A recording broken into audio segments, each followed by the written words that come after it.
Shalom, shalom, shalom. First and foremost, all praises and double honors due to Yahweh, Bahashem HaMashiach wa Malak Yahushai. Another mighty shalom to the brothers and sisters out there, day in and day out, laboring in the name of the Lord. Right? And that labor may consist of building up your household, studying, reading, fasting, examining yourself, right? And any other type of labor you're doing, right? That's a mighty salute to you in the name of Yahweh Bahashem Yahushai. Right? It's beautiful to see Israel waking up in the numbers that they are today. Right? Secondly, this is Brother Yardan coming back at you with yet another Gold Cup, right? WFI Detroit. And as you can see, we'll be touching and watching a video titled, What If We Nuke a City? That's very, very important that we touch on this, seeing the climate of today's economy and geopolitics and everything in between. It's very imperative that we touch and examine this, because this is all biblical prophecy. The Lord speaks of nuclear warfare. Now, you're not going to find the word nuke in the Bible per se, but remember, ancient men of old, they saw the future, and they're writing down and describing, right, to the best of their ability, what they're seeing. And through wisdom and through discernment, we're able to perceive and understand through the Spirit that they are indeed touching on nuclear warfare. So with that, I'm going to dive right into it. Now, if I pause, bear with me. It's because there's some things that I absolutely have to bring out. It's a must. Playing around with nuclear weapons in videos is fun. There's a visceral joy in blowing things up and a horrifying fascination with things like fireballs, shockwaves, and radiation. And while it does help put our destructive power in perspective, it's not the best way of understanding the real impact of a nuclear explosion. This isn't about silly stacks of TNT or about how bright an explosion is. Nuclear weapons are about you. So we've partnered with the Red Cross and Red Crescent movement to explore what would really happen if a nuclear weapon were detonated in a major city today. Not nuclear war, just one explosion.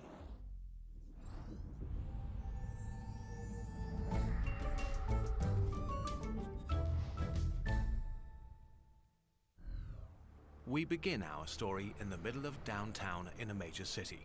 People are going to work, studying for exams, are lost in their thoughts and daily lives. Right here, a nuclear weapon is detonated. See, that's where it's going to hit you, when you least expect it. Let me pull this out of Matthew chapter 24, verse 37. But as the days of Noah were, so shall also the coming of the Son of Man be.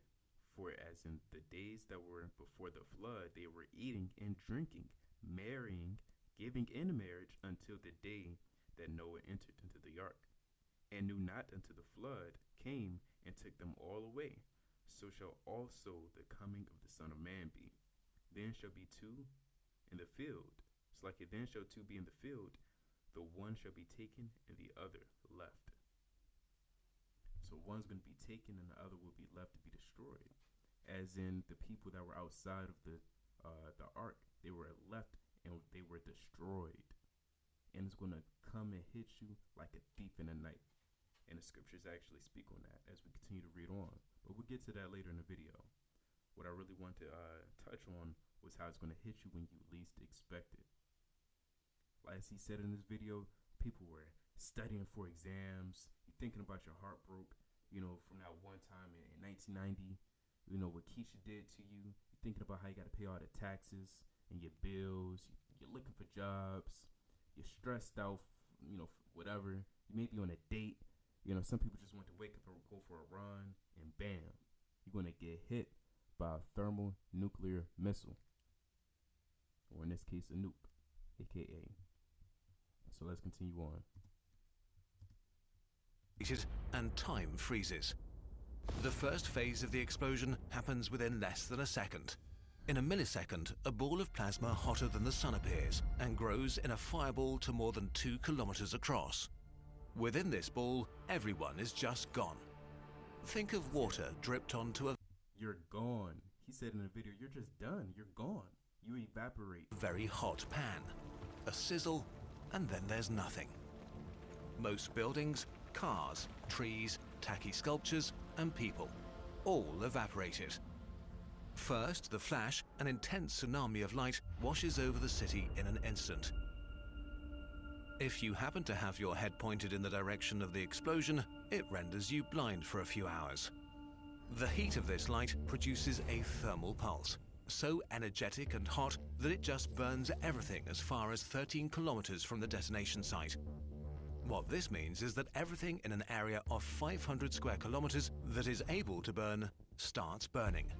Plastic, wood, fabric, hair, and skin. If you happen to be in reach of the thermal pulse, one moment you're on your way to work, the next moment you're on fire. See that? One moment you're on your way to work, and the next moment you're on fire. Right? Not spiritually, you're quite literally on fire. So like excuse the ad, but you're quite literally on fire. Let me see if I can move this. And that's real. If you thought it was a hot day in July, you thought 90 degrees was hot, you thought 100 degrees was hot, you ever touch a hot stove? Thought that was hot? Yeah, this is hotter than the sun. In a few seconds. Now the second phase begins. It happens in a few seconds. Most people will now first notice that something is wrong, but it's already too late for hundreds of thousands. The flash is followed by the shockwave. The heat and radiation of the fireball create a bubble of superheated and supercompressed air around it that's now expanding explosively, faster than the speed of sound, creating winds stronger than hurricanes and tornadoes. Human infrastructure is no match for its power. Most major buildings within a kilometer of the fireball are just ground up down to their base. Only steel-reinforced concrete is able to partially resist the pressure. In the surrounding parks where retirees feed the ducks, trees blackened and smoldering from the heat a second before. You gotta examine this. You gotta really think and ask yourself, how many people typically fulfill a city? How many people populate a city? It's gotta be over 10,000 plus. Like a major city. Think of New York. Think of LA. Think of these major cities. How many people are occupied in them? How many men, women, children, and old men and pets are occupied in these cities? And think and ask yourself, how many will make it out? How many will be delivered from that thermonuclear destruction? Snap like toothpicks. If you're outside, you get tossed away like a grain of dust in a tornado. The shockwave weakens as it travels outwards, but still, about 175 square kilometers of houses collapse like they're made of cards, trapping tens of thousands of people who didn't have any time to react. Gas stations explode and fires spread throughout the rubble. A mushroom cloud made from the remains of the fireball, dust and ash rises kilometers into the sky in the next few minutes and casts a dark shadow over the ruined city. This violently pulls in fresh air surrounding the city, destroying more buildings and providing an abundance of oxygen. It depends on the city what happens next. If there's enough fuel, fires may turn into a firestorm that burns the rubble, everybody trapped in it, and people trying to flee the devastation. Up to 21 kilometers from the explosion, people just like you rush to their windows to take pictures of the mushroom cloud, unaware that the shockwave is still coming at them, about to shatter their windows and create a blizzard of sharp glass. Now, if you've seen the old TV show, I can't remember what network it came on, but it was titled 1,000 Ways to Die. And when a nuke hits, there's going to be 1,000 ways people are going to die. And the video is going to speak on some of the other ways people are going to give up the ghost.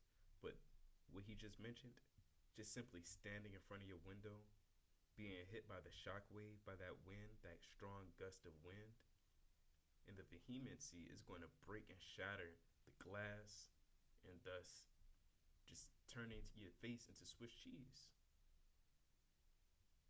And again, even when you think about the movie, what do you call it? Final Destination, right? People die those bizarre deaths. It's going to be similar to that in that day. But again, the video is going to speak on that. The third phase begins in the coming hours and days. We're used to the idea that help will come no matter the disaster. This time is different. A nuclear explosion is like every natural disaster at once. There are hundreds of thousands or millions of people with serious injuries, lacerations, broken bones, serious burns. In the next few minutes and hours, thousands more will die because of these injuries.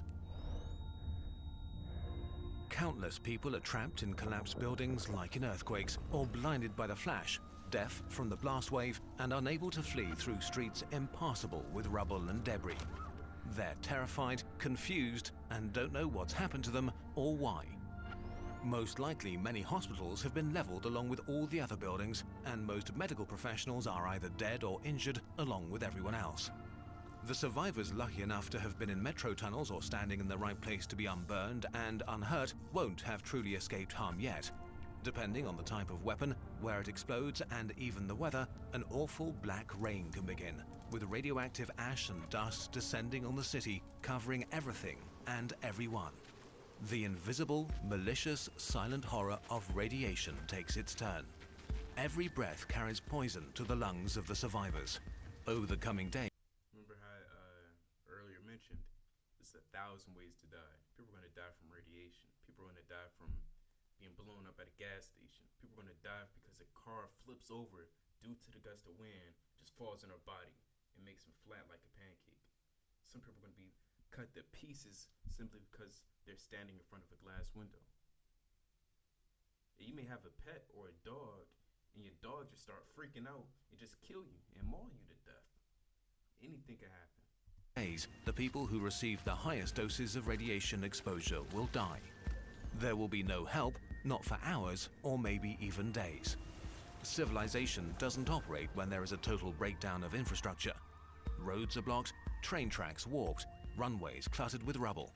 No water, no electricity, no communication, no stores to replenish supplies from. Help from surrounding cities will have a hard time entering the disaster zone, and even if they can, the radioactive contamination will make it risky to get too close. After a nuclear attack, you're on your own. So, bit by bit, people emerge from the rubble, on foot, contaminated with radioactive fallout, carrying what little they may have left. They are slow, in pain, traumatized, and they all need food, water, and medical treatment fast. And the damage done by a nuclear weapon doesn't end when the fires burn out and the smoke clears. The hospitals in the neighboring cities are under-equipped for a disaster of this scale and overwhelmed with tens or hundreds of thousands of patients with serious injuries. In the weeks, months, and years to come, many of those who survived will succumb to cancers like leukemia. Due to the competitive nature of It says the Lord is terrible in Isaiah 66, right? Come and see. Let's see the terrible works of the Lord and his doing toward the children of men. We'll get that shortly. No government wants you to think about all this is because there is no serious humanitarian response possible to a nuclear explosion. There's no way to really help the immediate victims of a nuclear attack. This is not a hurricane, wildfire, or earthquake, or nuclear accident. It is all of these things at once, but worse. No nation on Earth is prepared to deal with it. The world has changed. And that's pretty much the end of the video. And I like how he said that no nation on earth is prepared to deal with this. It's a reason why Esau is afraid to let the Americans know, through commercials and through their media outlets, how to prepare for nuclear war. They're afraid of doing that because they understand it will cause a mass riot, which will pretty much exacerbate, destruction towards America. So what they do is they continue to feed us lies. They continue to distract us. That was a certain tactic that they've done in ancient Rome, and they refer to it as bread and circus. Through bread and circus, you can deceive, confuse, and keep the idle entertained. So they won't think, and so they won't be watchful as the Lord instructed man to be. The Lord said man must be watchful upon earth because the days are nigh. So although I pause frequently throughout this video, there's a few more things I want to touch on it in the video. And I'll get specific. I'll start in a story. plasma hotter than the sun appears and grows in a fireball to more than 2 kilometers across. Within this, Now, he's using a lot of, he's using a different, what do you call it, metric system. A different measuring system. Us in the West, we don't really use, or we're not familiar with kilometers. So you may not have a strong idea of how wide and how deep this impact will be. So what I have up before me, let me pull this up.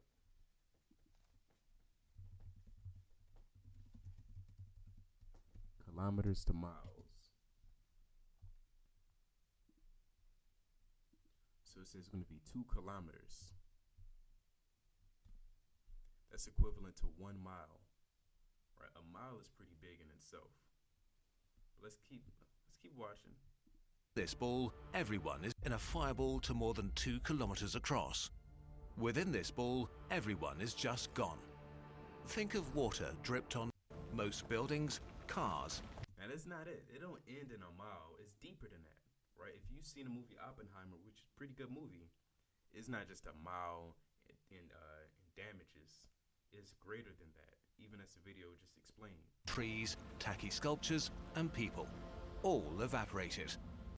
So energetic and hot that it just burns everything as far as 13 kilometers. And then it starts to burn everything in a 13-mile radius, or 13-kilometer radius. But again, because we're not familiar with kilometer, I'm gonna convert that for Israel. That's 8 miles, right? Let's see something.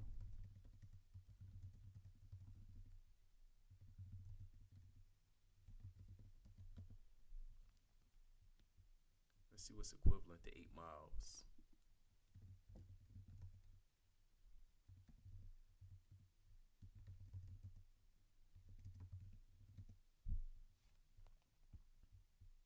Because a mile in itself is already pretty long.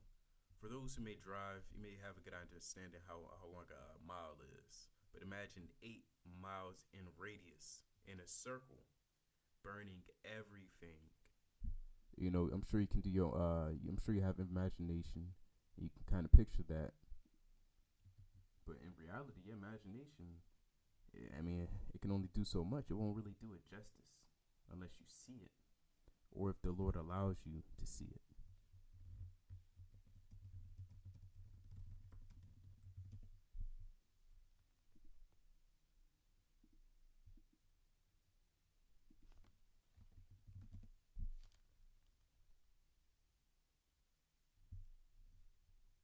Kilometers from the detonation site. What this means is that everything in an area of 500 square kilometers that is able to burn starts 500 square kilometers.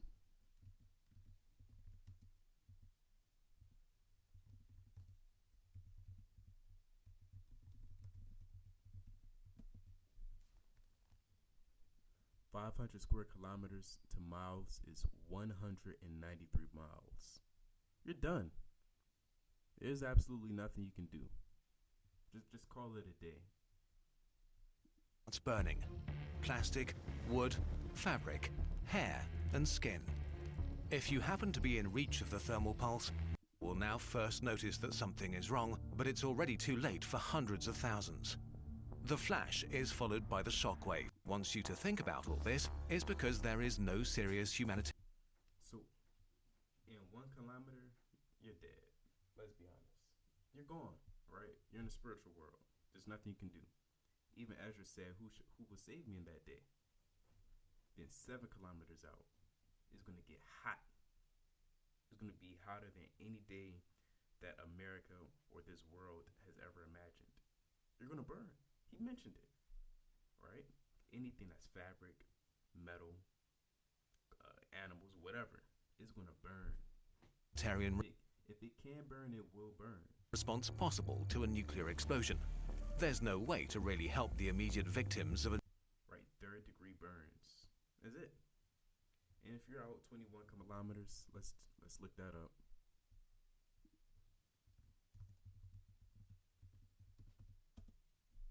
That's 13 miles. Even if you're 13 miles out, you still have to endure that strong gust of wind. I mean, good luck. That's all I can say. Good luck. A nuclear attack. This is not a hurricane, wild. And that's all I really want to get. Just want to convert the kilometers to miles for Israel, right? Because we weren't, brought up with that type of conversion or with that type of measurement. So with that being said, let's bring out these precepts. As I mentioned at the beginning, the Bible speaks upon nuclear warfare and nuclear destruction. Again, it's not going to read nuclear warfare, IBCM missile, the big boy, the small boy, the SAR bomb, the ICBM. It's not going to say that. Remember, the men of old, I'm making reference to our forefathers, our elders, ancient Israelites, they saw the future, and they're trying their best, right, the best of their ability to write down what they saw. So they didn't have the same terminology that we have to this day, such as the examples I just brought out. So let's get Isaiah chapter 55, verse 14. It's like Isaiah 54 and verse 16. Behold, I have created the smith that bloweth the coals in the fire. A smith is a blacksmith. Now you have coppersmith and silversmith, but more so in this reference, speaking about a blacksmith, right? Because they have to deal with the heat and the coals. It mentions the same thing in Sirach, the 38th chapter, which we'll get to as well, right? Behold, I have created the smith that bloweth the coals in the fire, and that bringeth forth an instrument for his work. And I have created the waster to destroy. So the Bible is referring to nuclear warfare or a nuclear bomb and or missiles to a waster, because that's what it does. It makes waste. So again, this is what the Bible is making reference to. It's speaking directly towards the nuclear weapons that Esau, or the nuclear physicists, nuclear scientists, the people who specialize in bombs and other different types of sorceries, he's referring to them as a modern day blacksmith. So with that, let me bring out Sirach chapter 38 and verse 28. The smith also is sitting by the anvil and considering the iron work. The vapor of the fire wasteth his flesh, and he fighteth with the heat of the furnace. The noise of the hammer and the anvil is ever in his ears, and his eyes look still upon the pattern of the thing that he maketh. He setteth his mind to finish his work, and watcheth to polish it perfectly. So the same way in the ancient world, the day in the life of a blacksmith, he had to wake up early. He had to make sure he had his right tools. He had to make sure he had his lunch. And he had to sit in that room studying his work, right? Fighting that fire, enduring, just laboring day in and day out, sweating, having an anvil, hearing the loud noises. He got to make sure it's perfect, right? Now imagine a modern day blacksmith. What do? What's their specialty? What's the equivalence? The equivalence is testing these nuclear warfare or nuclear bombs, nuclear missiles. A great example is the movie Oppenheimer. He's literally just in a room all day, just writing down numbers and math. He's asking Einstein. He's asking these other nuclear physicists, how can this happen? This is really possible. How do we make this work? And in the movie, he said, well, look, I can do it. I can make it work. And so he's studying all day and all night. People calling him crazy. In America, long story short, I'm not going to spoil it, but America's helping him out. And so he ends up accomplishing his work and his goal and what he had in mind, which was an atomic bomb. And his work was completed. And it evolved throughout the decades. Now we have ICBM missiles. Much later, they started to form a hydrogen bomb. Now we have a SAR bomb, right? So how much more into this day that Esau doesn't reveal them to us. So there's a lot of weaponry that Esau has. And again, we're bringing this out because the Lord said in Isaiah 54:16, I have created the waster to destroy. Right? The Most High put it in the spirit of these men to create these cunning devices to destroy themselves, which is pretty hilarious. And what's deep is Sirach 38, the majority of 38, touches on the important, the important roles and the important positions that a city needs to survive, and a blacksmith is one of them. You can't have a country without people working with warfare and nuclear weapons and bombs and guns, because you need a defense. Every country needs a defense. It says in Sirach 38 in verse 32, without these cannot a city be inhabited, and they shall not dwell where they will, nor go up and down.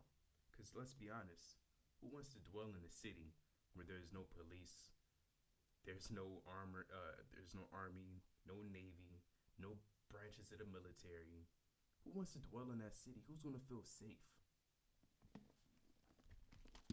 Makes me think of Genesis chapter 4, verse 17. Who built the first city?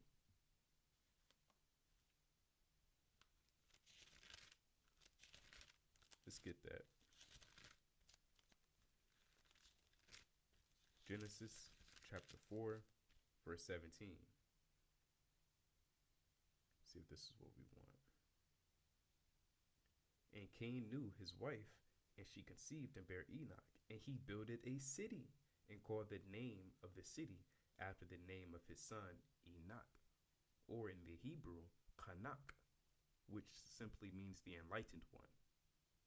And so, through Cain's knowledge, he built the city and called it after the son of his, called it after his son, which is Enoch.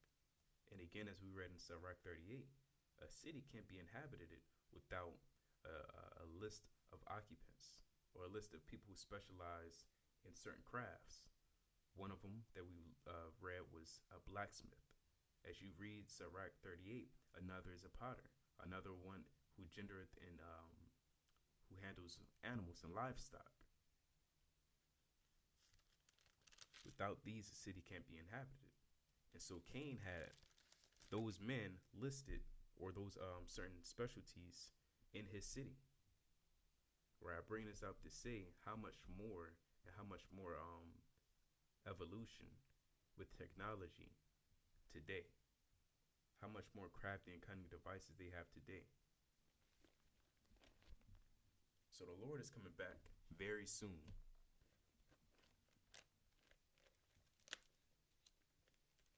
And it's perfect that the Lord allowed America to last this long. Because if it lasts until like 1900s, I'm sorry, yeah, like the 1800s.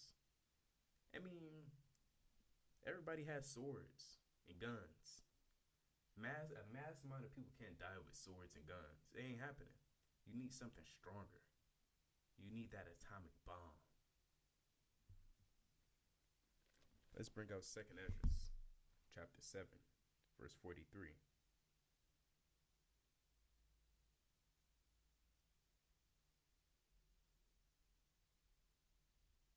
And it reads, but the day of doom shall be the end of this time, and the beginning of the immortality for to come, wherein corruption is past.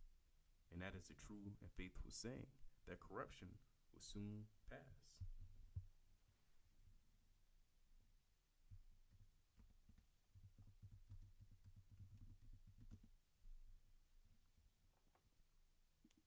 So I have this as well. This is a nuke map, right, which simulates what may happen when a bomb or nuclear weapon hits a city. Now I'm going to go to the major cities naturally. I mean, why not?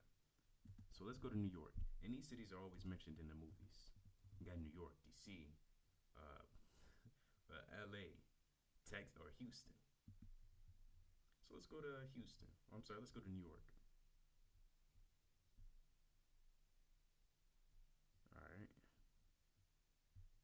to New York that I want.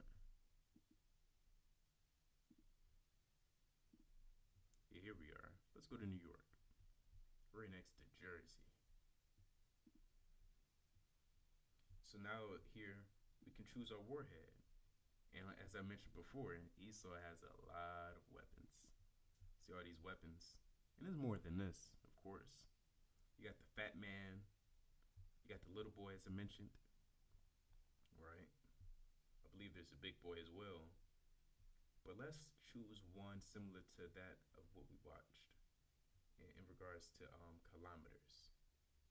But I think this is making KT, and this point is just kilotons. So let's get this right.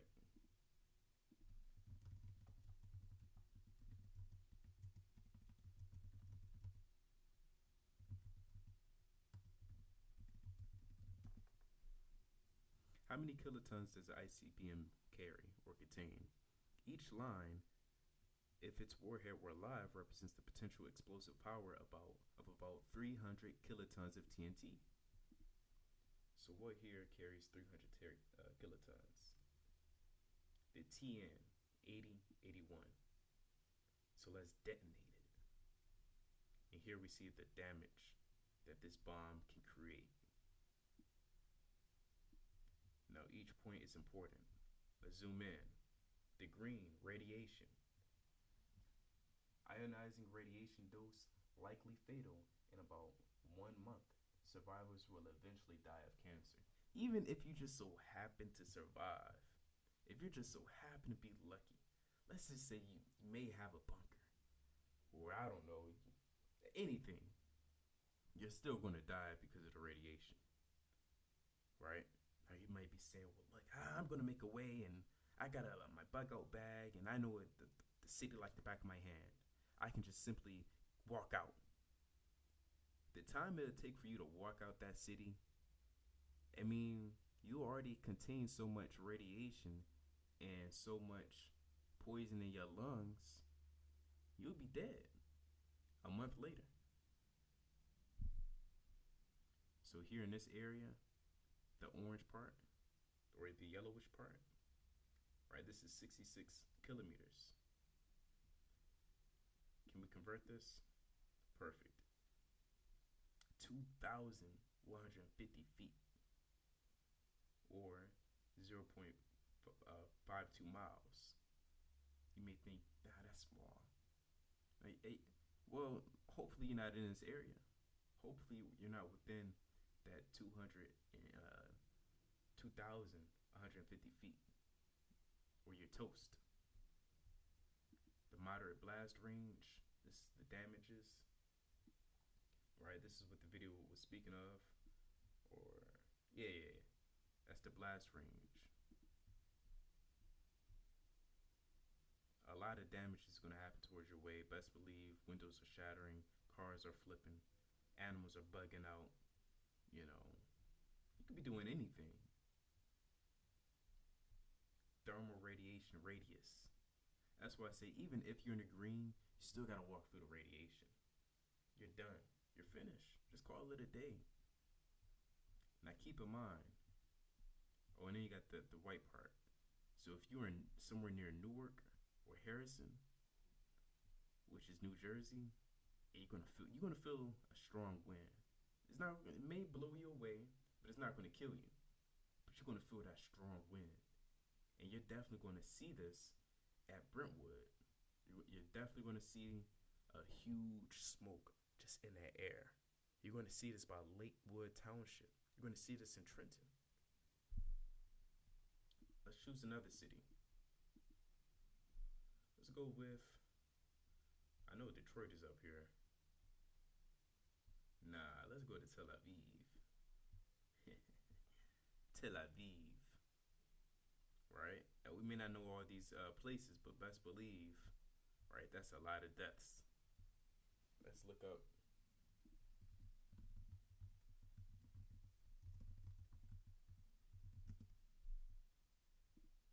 The population in Tel Aviv is 400,855 people. 400,055 people are giving up the ghost.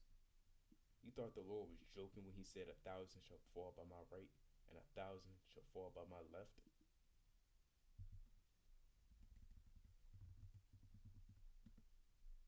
8.4 million people, estimated, are living in New York currently. 8.4 million people will give up the ghost. Or New York City. Let me type in New York City, actually. Slovakia.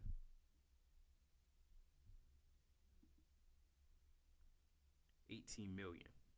Damn.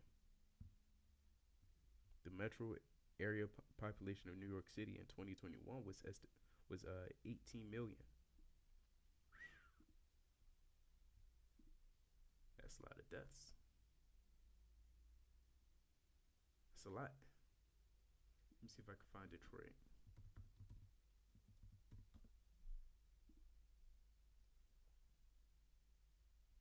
Yeah, if you're in Detroit, you're done too.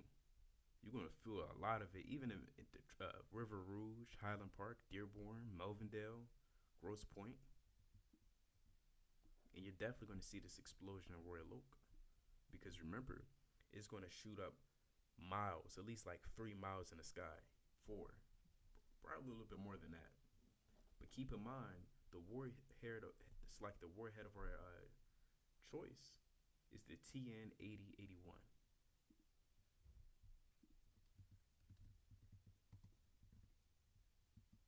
Let's get a good visualization.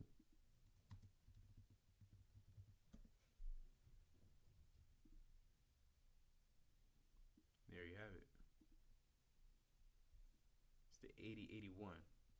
I don't know all these components because I'm no blacksmith. That's not my lot. That's not my duty. The Lord didn't, wake me up to be a blacksmith, right? But best believe the components thereof are put into this missile for a certain purpose and reason. So I was watching a video not too long ago, and what was the largest bomb? And what popped up was the SAR bomb. And you wouldn't believe who concocted that device. None other than Russia.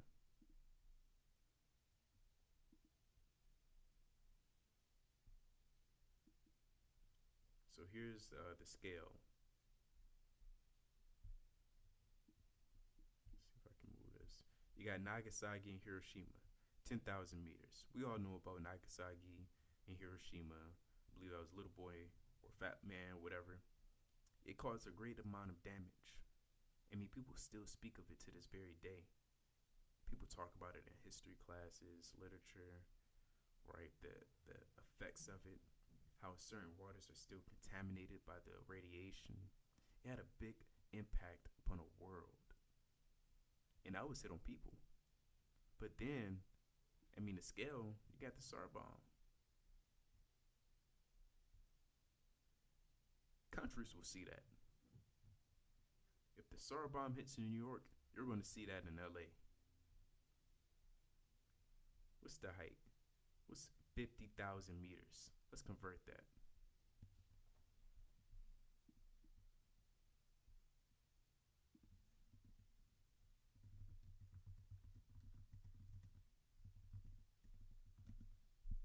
Now, if I'm doing that right, that's 31 miles in the air.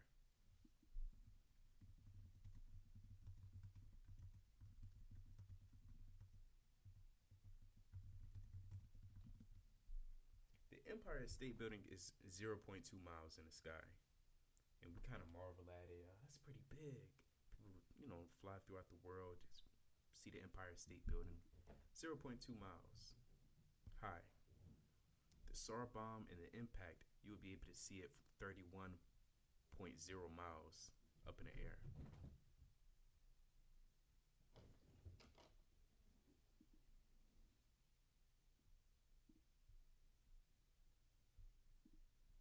So it's not going to look pretty. Let's bring out Joel. Chapter 2, verse 2. A day of darkness and of gloominess, a day of clouds and of thick darkness, As the morning spread upon the mountains, a great people and a strong people. It's like in a strong, there hath not been ever the like, neither shall be any more after it, even to the years of many generations. A fire devoureth before them, and behind them a flame burneth. The land is as the Garden of Eden before them, and behind them as desolate wilderness. Yea, and nothing shall escape them. The appearance of them is as the appearance of horses, and as the horses men, so shall they run.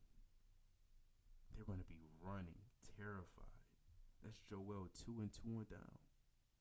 Like the noise of chariots on the top of mountains, shall they leap, like the noise of a flame of fire that devoureth the stubble, as a strong people set in battle array. If you watch a video, it just, as a matter of fact, let me do that real quick. Right.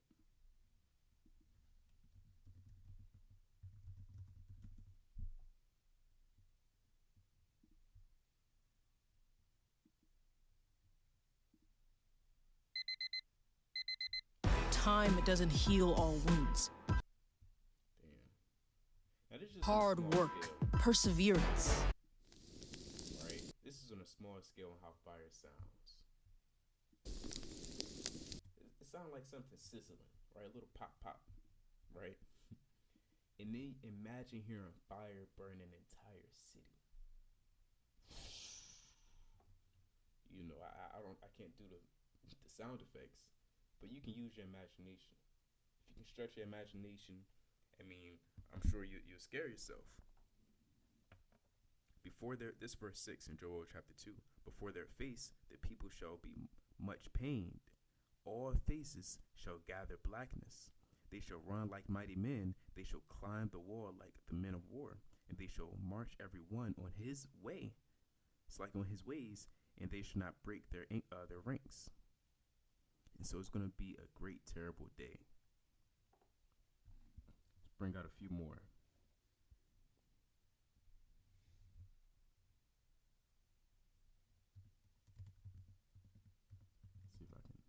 See if this would do it any justice.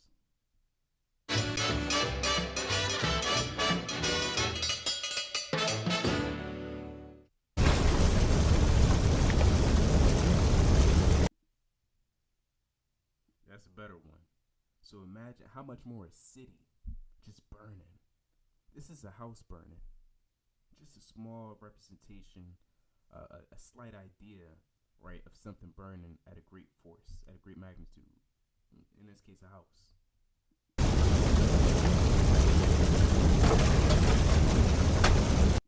Nobody's going to hear anybody. And if you do hear somebody, you're going to hear them scream. Someone help me. He said nobody can help you.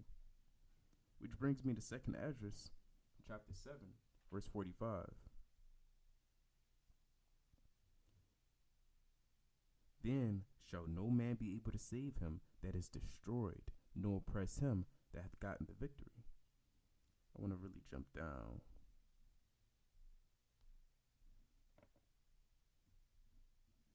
Second Esdras 8 and 41. It's like, yeah, that's not it. Let's see.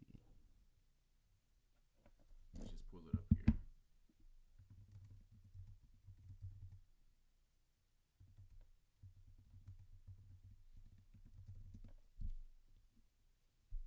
Yep, 2nd Esdras 16 and 17.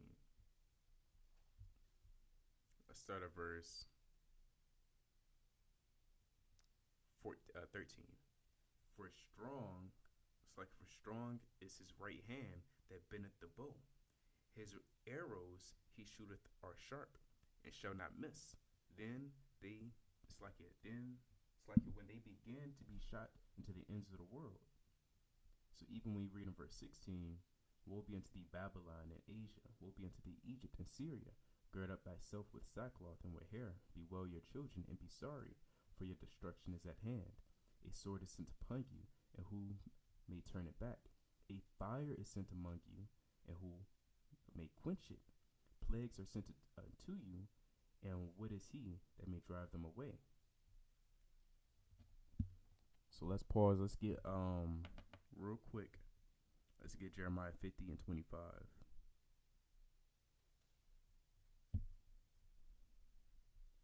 And it reads, "The Lord hath opened his armory, and hath brought forth the weapons of his indignation, for this is the work of the Lord of hosts in the land of the Chaldeans." Right? And the Lord has an armory.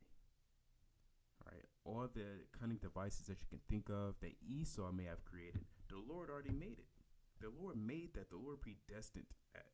The Lord knew Esau was going to make that. It already says in the scriptures, is there anything that we can say that this is new? Well, it's not news to the Lord. The Lord had that in mind, because the Lord set up these smiths to destroy each other. It says in verse 17, woe is me, who would deliver me in those days? The beginning of sorrows and great mourning, the beginning of famine and great death, the beginning of wars, and the powers shall stand in fear. The powers are the government, is the government, right? That's your local government on a small scale. That may be the mayor, the police, right? The firefighters. And then you have the major government. You got the feds, the FBI, CIA, you got the branches of the military. They're going to be in fear. As you've seen in that video, nobody's going to want to save you. Hey, if I was in the Fed, I'm not about to go over there in that nuclear waste city. I'm not about to help you. I got to deliver myself. That's why he said in that video, who shall save you? And think about it. Think about how many hospitals are in a major city, such as New York. If all the nurses and doctors are gone, and you just so happen to be alive, there's no amount of Grey's Anatomy or ER that you can watch that you can deliver yourself.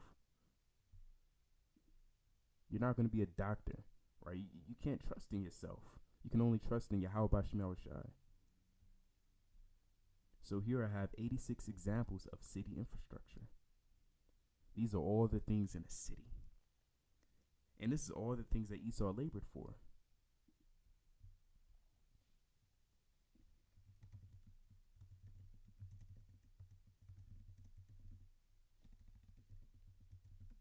This is Habakkuk. It's like in Malachi chapter 1 verse 4. Whereas Edom said, we are impoverished, but we will return and build the desolate places. And so he did, especially during the Dark Ages. After the Dark Ages, which would be titled the Renaissance or Rebirth, Esau began to flourish throughout all the world. They flourished in everything, right? They got their architecture up. They got their cities paved. They had a little bit more structure in their government. Their currency became a bit stronger. They became global superpowers throughout time, right? They began to build the desolate places, because prior to the Dark Ages, or during the Dark Ages, Israel was ruling, right? Some scholars may refer to these Israelites as Moors, Moranos, whatever term that they have for them, they refer to them as such. But we know through history that it was the Israelites ruling the Dark Ages, which is why they called it the Dark Ages. Dark kings were ruling and had authority. Moving on. Thus said the Lord of hosts, they shall build, but I will throw down, and they shall call them the border of wickedness. And that's Esau. I love that verse. He's the border of wickedness, right? And so here are all the things that Esau has built up since the Dark Age, or after the Dark Ages, all the things that they began to build up. Airports, bike lanes, boardwalks, bridges, community gardens, crosswalks, district heating, electrical grids, ferry terminals, fire stations, government buildings, green spaces, libraries, parks, play streets, public Wi-Fi, roads, schools, security borders, theaters, traffic lines, all the things that you see on a daily basis that you may take for granted. Esau made it. He put into careful consideration when he began to make America. They said, we need this, we need that, we need this. And so here we see all the things that Esau has built. Right? And so shall we also see in that day, Lord willing, if it be of the Most High's will, it will see it destroyed. We'll see the roads destroyed. We'll see these nasty ass street names that's titled Washington and Samuels, or Adam Samuels, or John Hancock. All the streets that he named after himself, because he thought within his inward parts that his house shall continue forever. It shall be destroyed. I'm tired of walking past damn Washington Street. I hate seeing it, right? I hate seeing all these monuments and infrastructures named after white men. Here you go: subway, traffic circles, tunnels, water pipes. All these things that pretty much make a city strong, that gives strength to a city, shall be diminished in a moment of seconds. And once it's gone, it's gone. I mean, everything destroyed, it had to be over billions of dollars worth of damages. That's why it says he shall build, but I will throw down. And you're not winning an arm wrestle with the Lord. It ain't happening. So let's close out with these last few verses.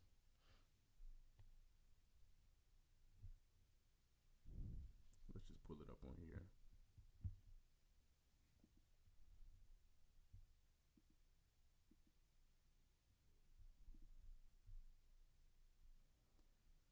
Let's get the classic Psalms 92.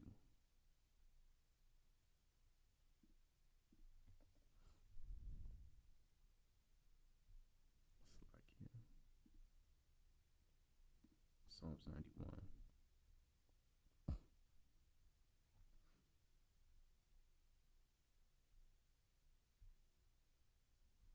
Psalms 91 and 11.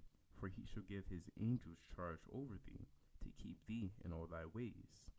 Now the Most High, we have faith through the Spirit and power of the Lord that he'll deliver us. Right? Because a lot of you Israelites, you're in these major cities. Right? If you look up the major, most populated black cities, you'll see Memphis, Detroit, Baltimore. A lot of Israel, we're in those cities. And so best believe we'll see a lot of the destruction. But in seeing it, we may wonder and ask ourselves, well, will I be destroyed? What's my lot? What's my stand? What shall I do in that day? In that day you shall trust in the Lord.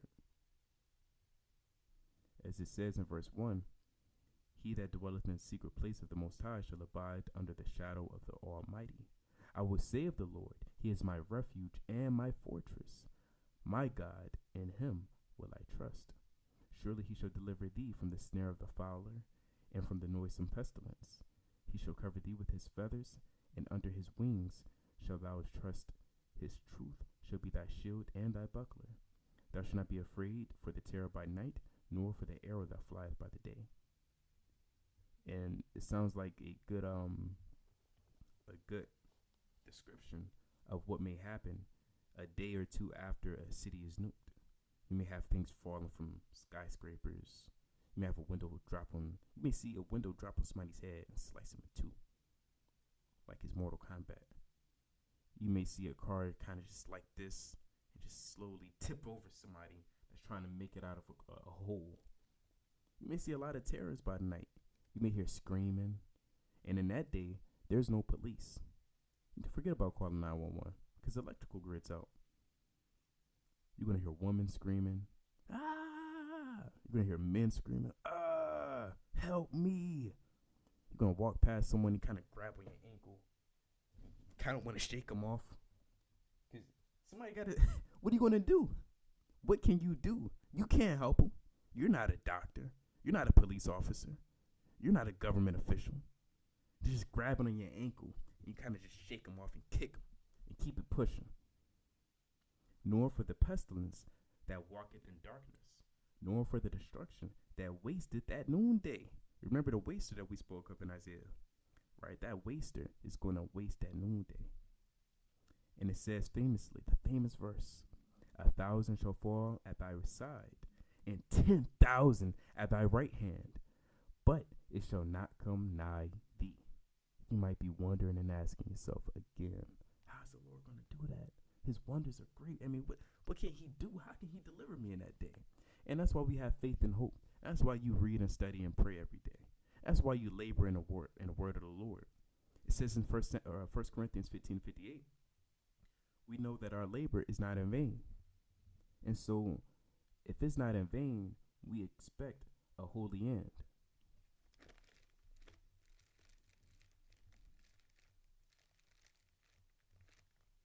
First Corinthians chapter 15, verse 58. I'll start at verse 57. But thanks be to God, which giveth us the victory through our Lord Yahushua HaMashiach. Therefore, my beloved brethren, be ye steadfast, unmovable, always abounding in the work of the Lord. For as much as ye know that your labor is not in vain in the Lord. And through our labor and through our faith, those are the two components in which will deliver us. But chiefly, of course, on a high spiritual level, it'll all be done through the grace and mercy of Yahweh B'Shem Yahushai. With that, I'll close. I'll get 3 more precepts and close out. Maybe 2, because it just slipped my mind. Oh, okay, maybe 3. Romans chapter 8, verse. This is all beautiful.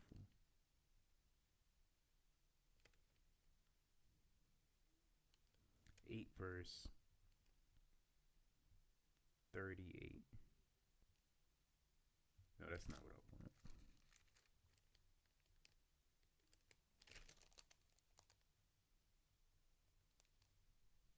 want. 11 and 30. Oh, the depth of the riches, both of the wisdom and knowledge of God. How unsearchable are his judgments, and his ways past finding out. For who hath known the mind of the Lord, or who hath been his counselor? Who knows the mind of the Lord and how he will deliver you in that day? You may think to yourself, there is no way, forget about it. It ain't happening. Who knows the mind of the Lord and the plans that he has for you and the expected end? For who hath known the mind of the Lord, or who hath been his counselor, or who hath first given to him, and it shall be recompense unto him again? For of him, and through him, and to him are all things, to whom be glory forever. Amen. That's fire. Right? For of him, and through him, and to him are all things, to him be glory forever. Amen. See, that's why you have to examine yourself day in and day out. Am I doing the things that pleaseth the Lord? To the best of my ability, as long as I live in this carnal, fleshly, wicked, nasty ass, perverted body, am I still doing what I can in the name of the Lord? Am I trying to pray? Am I at least trying to study? Are you really trying to read? Right? All the things that I speak unto Israel that may be watching this, I speak it unto myself as well. So I'll close out with this. Luke chapter 7.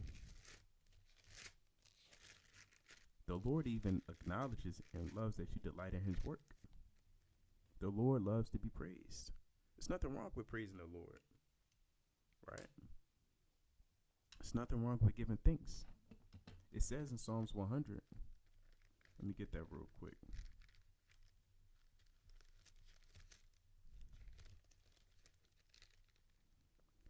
Make a joyful noise unto the Lord, all ye lands. Serve the Lord with gladness. Come before his spirit with singing. And so the Lord likes when you sing to him. You know, babies like when you sing to him. Right? You know, brothers, you know, your woman might even sing to you. She'll be like, you know, you may like it, may make you feel good. Or you may sing to your woman, the charm or whatever the case is, and she start blushing, sing it to me. And the Lord loves to be glorified. The Lord loves to be sung to. Right? So that in itself is also a work.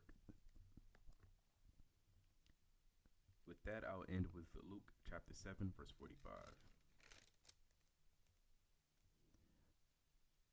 I start at verse 44. And he turned to the woman and said unto Simon, Seest thou this woman? I entered into thine house. Thou gavest me no water for my feet, but she hath washed my feet with tears, and wiped them with the hairs of her head. Thou gavest me no kiss, but this woman since the time I came in hath not ceased to kiss my feet. My head with oil thou didst not anoint, but this woman hath anointed my feet with ointment. Wherefore I say unto thee, her sins, which are many, are forgiven, for she loved much. But to whom little is forgiven, the same loveth little. And he saith unto her, thy sins are forgiven. So through your works, your sins can be forgiven. And your works is a compilation of a lot of things.